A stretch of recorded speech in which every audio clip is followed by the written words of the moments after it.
തീർച്ചയായും പ്രിയമുള്ളവരെ, നമ്മൾ വളരെ പ്രസക്തമായ ഒരു ഭാഗമാണ് ഇന്ന് വായിച്ചു കേട്ട സുവിശേഷത്തിൽ. ഇതെന്തുകൊണ്ടാണ് നമ്മുടെയൊക്കെ ജീവിതം നരകതുല്യമായിട്ട് മാറുന്നത് എന്ന് പലപ്പോഴും നമ്മൾ ചിന്തിച്ചത്. സാധനമൊക്കെ വില കൂടുകയാണ്, ജീവിതം പുസ്തകമായിട്ട് മാറുകയാണ്, സ്വാർത്ഥത അങ്ങേ അറ്റത്തിലെത്തി നിൽക്കുകയാണ്. കാശുള്ളവരുടെ ഇഷ്ടം പോലെയുണ്ട്, ഇല്ലാത്തവരുടെ ഒന്നുമില്ല. അതിൻ്റെ കാരണം എന്താണ്? ഈ ദൈവവചനത്തെ നിസ്സാരമായിട്ട് കണക്കാക്കി മുന്നോട്ട് പോകുന്നതുകൊണ്ടാണ്, അല്ലെങ്കിൽ ഈ ദൈവവചനം അറിയാൻ പാടില്ലാത്തതുകൊണ്ടാണ്, അല്ലെങ്കിൽ അറിഞ്ഞിട്ട് പ്രവർത്തിക്കാത്തത് കൊണ്ടാണ് എന്ന് നമ്മൾ മനസ്സിലാക്കണം. അതുകൊണ്ടാണ് നമ്മുടെ ജീവിതം ചുറ്റുപാടുമൊക്കെ ഭയങ്കരമായിട്ട് എന്താ പറയുക, ജീവിതം ദുസ്സഹമായിട്ട് മാറുക. അപ്പോൾ ഈ കാലഘട്ടത്തിൽ വളരെ പ്രസക്തമായിട്ടൊരു ദൈവവചനമാണ്. ഒരു കാര്യം നമ്മൾ മനസ്സിലാക്കണം, എന്താണ്? നമ്മളൊക്കെ അവസാനം വിധിക്കപ്പെടുന്നത് ഒറ്റ കാര്യത്തിലാണ്. ഒറ്റ കാര്യം. എനിക്ക് എന്തോരം പഠിപ്പുണ്ടെന്നോ, എനിക്ക് എന്തോരം സമ്പത്തുണ്ടെന്നോ, ഇതിൻ്റെ ഒന്നും പഠിച്ചതിലൊന്നല്ല നമ്മൾ വിധിക്കപ്പെടുന്നത്. അല്ലെങ്കിൽ ഞാൻ എന്തുമാത്രം വിദേശയാത്ര നടത്തിയിട്ടുണ്ടെന്നോ, എനിക്ക് എന്തുമാത്രം ഡിഗ്രി ഉണ്ടെന്നോ. ഒറ്റ കാര്യം. എന്താണത്? അർഹതയുള്ളവനെ നീ സഹായിച്ചോ? പ്രത്യേകിച്ച് തരാൻ കഴിവില്ലാത്തവനെ നീ സഹായിച്ചോ? ഇതാണ് ചോദ്യം. ഈ ഒരു ചോദ്യത്തിന് മുൻപിൽ പ്രിയമുള്ളവരെ, നമ്മൾ തല കൊമ്പെടുത്തി നിൽക്കേണ്ട ഒരു അവസ്ഥ വന്നാൽ അതായിരിക്കും ജീവിതത്തിൽ ഏറ്റവും വലിയ ദുരന്തം എന്നാണ് നമ്മൾ മനസ്സിലാക്കുന്നത്.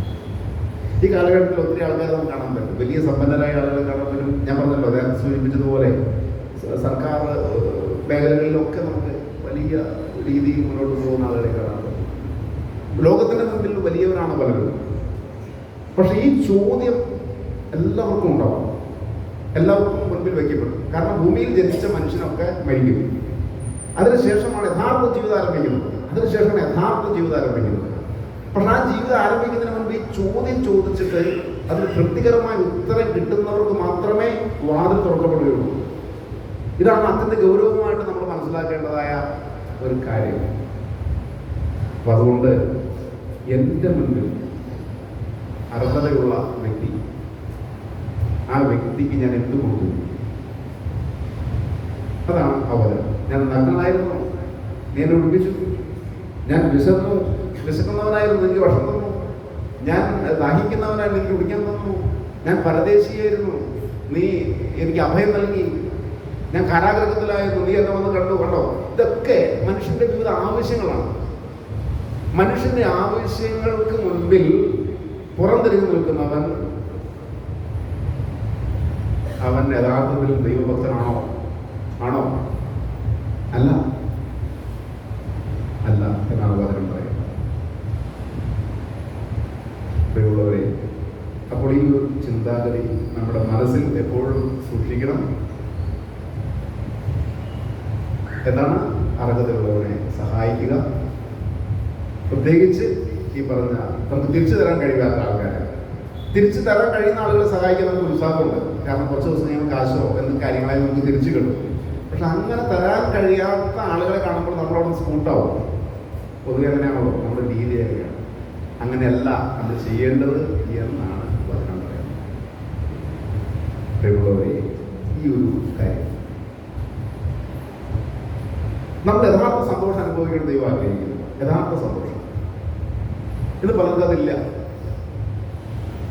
അവർക്ക് പണമുണ്ട്, അവർക്ക് ഒത്തിരി എന്താണ് വിദ്യാഭ്യാസമുണ്ട്, പല മേഖലകളിലും അവർ വലിയ പ്രഗത്ഭരാണ്. പക്ഷെ യഥാർത്ഥ സന്തോഷമുണ്ടോ? രത്തൻ ടാറ്റ എന്ന് പറയുന്ന കഴിഞ്ഞ ദിവസം നമുക്കറിയാമോ, ഇന്ത്യയുടെ എന്താ പറയുക, ഇന്ത്യയിലെ തന്നെ അല്ല ലോകത്തിലെ തന്നെ കോടീശ്വരന്മാരാണ്. പക്ഷെ അദ്ദേഹം സമ്പന്നരുടെ ലിസ്റ്റിലൊന്നും വന്നിട്ടില്ല എന്നുള്ള കാര്യം നമുക്കറിയാം. അതിന്റെ കാരണം എന്ന് വെച്ചിട്ടുണ്ടെങ്കിൽ അദ്ദേഹത്തിന്റെ സമ്പത്തിന്റെ 60% ജീവകാരുണ്യ പ്രവർത്തനങ്ങൾക്ക് വേണ്ടിയിട്ട് അദ്ദേഹം മാറ്റിവെക്കുന്ന ഒരു മനുഷ്യനാണ്. അതുകൊണ്ടാണ് അദ്ദേഹം വലിയ സമ്പന്നരുടെ പട്ടികയിലൊന്നും വന്നിട്ടില്ല. പക്ഷേ മനുഷ്യസ്നേഹിയായ ഒരു മനുഷ്യൻ എന്നാണ് അദ്ദേഹത്തെ വിശേഷിപ്പിക്കുന്ന മാധ്യമങ്ങൾ. ഞാനിപ്പോൾ ദിവ്യ പത്രമാണ് എൻ്റെ കയ്യിലിരിക്കുന്നത്.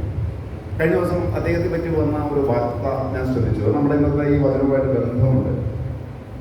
യഥാർത്ഥ സന്തോഷം തനിക്ക് എപ്പോഴാണ് കിട്ടിയത് എന്ന് ഈ കോടീശ്വരൻ മനസ്സുറക്കുകയാണ്. അത് ഈശോയുടെ വചനവുമായിട്ട് ബന്ധമുണ്ട്. അതുകൊണ്ടാണ് ഞാനിന്ന് നിങ്ങളുമായിട്ട് സംസാരിക്കുന്ന വിഷയം. നമുക്ക് ശ്രദ്ധിക്കാം.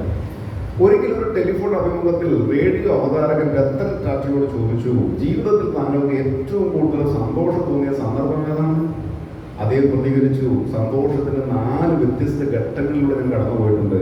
അങ്ങനെ അവസാനം എന്താണ് യഥാർത്ഥ സന്തോഷം എന്ന് ഞാൻ അറിഞ്ഞു. ഞാൻ ധാരാളം പണവും സ്വത്തും സമ്പാദിച്ചതാണ് 1ാമത്തെ ഘട്ടം. എന്നാൽ അവിടെ എനിക്ക് ഞാൻ ആഗ്രഹിച്ച സന്തോഷം ലഭിച്ചില്ല.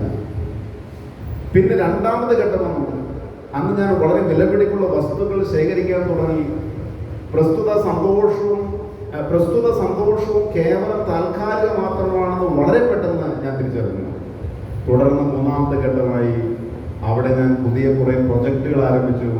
വൈകാതെ ഇന്ത്യയിലെയും ആഫ്രിക്കയിലെയും 95% എണ്ണയും വിതരണം ചെയ്യുന്നത് എൻ്റെ സ്ഥാപനത്തിന്റെ ചുമതലയായി. മാത്രമല്ല, ഇന്ത്യയിലെയും ഏഷ്യയിലെ തന്നെയും ഏറ്റവും വലിയ സ്റ്റീൽ ഫാക്ടറിയുടെ ഉടമയായി ഞാൻ മാറി. പക്ഷെ അപ്പോഴും എനിക്ക് ഞാൻ സ്വപ്നം കാണുന്ന സന്തോഷം കണ്ടെത്താൻ കഴിഞ്ഞില്ല. അവസാനം 4ാമത്തെ ഘട്ടം വന്നു. അതിങ്ങനെയാണ്: 200 ഭിന്നശേഷിക്കാരായ കുട്ടികൾക്ക് വീൽ ചെയറുകൾ വാങ്ങി നൽകണമെന്ന് ഒരിക്കൽ എൻ്റെ ഒരു സുഹൃത്ത് എന്നോട് പറഞ്ഞു. ഞാൻ ഉടനെ അത് ചെയ്തു കൊടുത്തു. അപ്പോൾ അത് വിതരണം ചെയ്യുന്ന ചടങ്ങിലേക്ക് ഞാൻ തന്നെ എത്തണമെന്ന് അദ്ദേഹം നിർബന്ധം പിടിച്ചു. അതിനും ഞാൻ സന്നദ്ധനായി. അങ്ങനെ ആ 200 കുട്ടികൾക്കും ഞാൻ തന്നെ വീൽ ചെയറുകൾ വിതരണം ചെയ്തു. അത് സ്വീകരിക്കുമ്പോൾ അവരുടെ മുഖത്ത് സന്തോഷത്തിന്റെ ഏതോ വന്യമായ വെളിച്ചം പ്രകാശിക്കുന്നത് ഞാൻ കണ്ടു. ഏതോ ഒരു വിനോദസഞ്ചാര കേന്ദ്രത്തിലേക്ക് എത്തിയതുപോലെയായിരുന്നു. അപ്പോൾ അവരുടെ എല്ലാവരുടെയും അവസ്ഥ, എൻ്റെ ഉള്ളിലെ യഥാർത്ഥ സന്തോഷം എന്താണെന്ന് അന്നത്തെ ആ ദിവസം ഞാൻ തിരിച്ചറിഞ്ഞു.